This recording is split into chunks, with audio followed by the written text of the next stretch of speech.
Hello, vertical people. Hello, horizontal people. I just fought with my microphone for 15 minutes and it wouldn't work, so here's where we're at with the Trondelag project.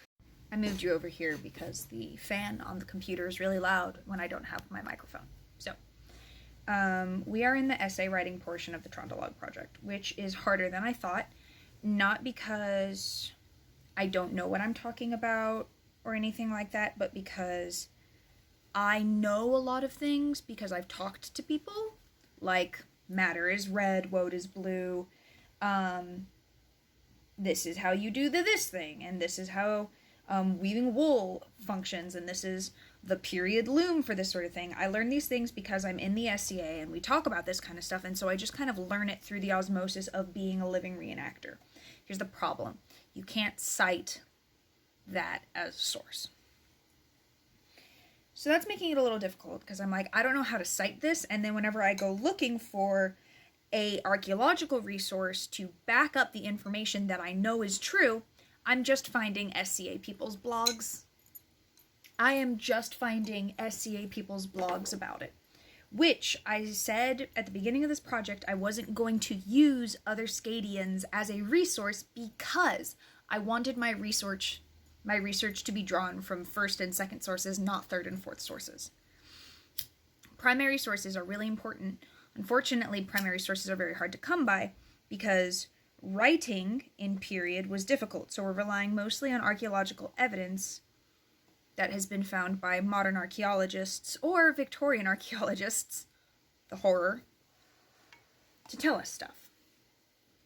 I spent most of today writing. I did take a break to spend time with my friends because it's important to rest whenever you're working on stuff like this. But I am now in a place where I am back to writing. And I am having trouble sourcing information that I know. I am also having trouble writing, getting the thoughts out of my head. I could tell you in this format everything you need to know about the Trondelag, with my books, with my references, stream of consciousness, just word vomit at you in this format. Writing it all down is becoming increasingly difficult. I don't know what to do. I have written an outline. It's very comprehensive. It's very straightforward. I have written like a concept prompt for every sentence that's going to happen. For example, I have my bibliography intact. That's all set up.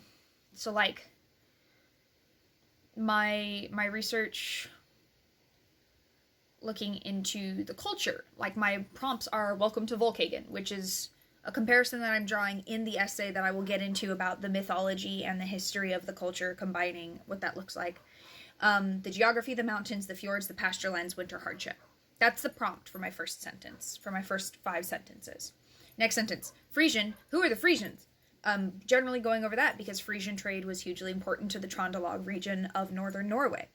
Animals, domesticated and animal husbandry, talking about the animals that they kept and the products gained from those animals. They had sheep. Well, that means that they had wool. That means they had meat. That also means that they had cheese and milk from those sheep. And they had bones, and they had sinew, and all this other stuff.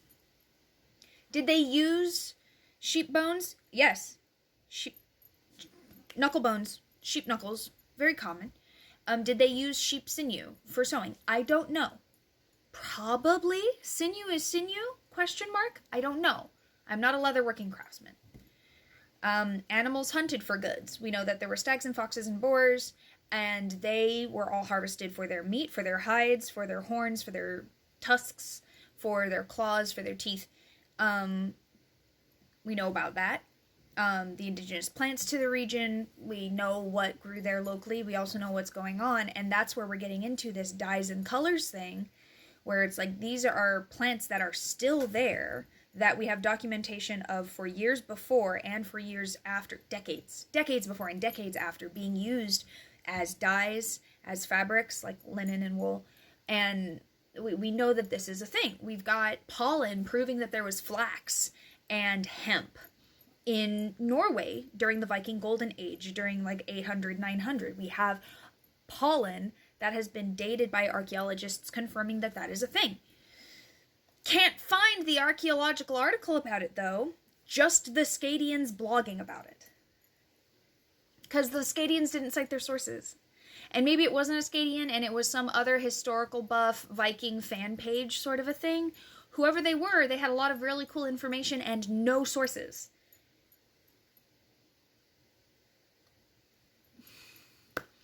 And then farming and food from the region, dyes and colors of the region, what the profession of the god says about the people. And that is a thing about how mythology informs on a culture.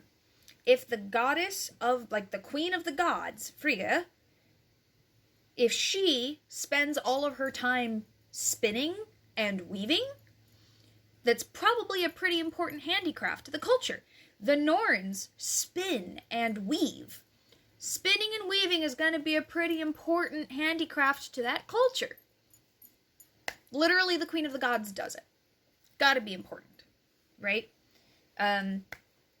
Odin and Thor and Tyr, they're warriors. They're warriors. That's wildly important, except Tyr is also a lawman. He keeps law. He's a Thiel. He's a lawman. Thor is a farmer. Thor is the god of farmers. Look into my eyes. Thor is the god of farmers. Because crops need rain to grow.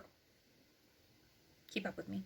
He's a warrior. Yes, he's a great warrior. He's the hero and the defender of the Aesir. He is the greatest and strongest Asa. Yes, he is also the god of farmers. That means that farming is really, really important to that culture, which we know because of the archaeological evidence that is provided from the Trondelag and from the Vestfold and Jutland and all the other southern petty kingdoms that were fighting, while the Trondelag, which is like up there in the fjords, because like Norway is like kind of shaped like a ball and a string, and this section down here, which is a peninsula jutting into the ocean, and then there's all of these fjords and stuff that are really hard to navigate, and then there's Trondheim, and then there's like the Trondelag, and then there's all of this land stretching all the way up that is populated by not cultural identity Norwegians for that period. Like the Vikings and the Njords from what is modern day Norway were all united under Harald Fairhair and the Trondheim Jarls, namely Håkon Jarlsson, who I'm studying. And they had like a shared cultural identity. The only thing that they didn't share, really, was the fact that the Trondelag was agriculture based, and everything underneath, basically from the Vestfold all the way up, that includes Osberg, all of the lands that Harald Fairhair united, that made him king of Norway and the Viking king, the first king, and these are all historical terms that we use to describe something when Norway wasn't a country, it was just a stretch of land, with lots of other smaller kingdoms. He from the Vestfold went and he swept and conquered all of that, and became the unifying king of that region. Which is why, anyway, the Vanir were nature gods, and the Aesir were war gods, and they had a war, and Odin married Frigga, and Freya and Freyr and Njord came over and joined the Aesir. The Aesir sent some of their folk to go join the Vanir, and the two clans intermingled, and peace was brokered the exact same way that Harald Fairhair married Jarl Hakon's daughter Asa, who sired his two sons who became the heirs to his kingdom. Mythology informs on culture.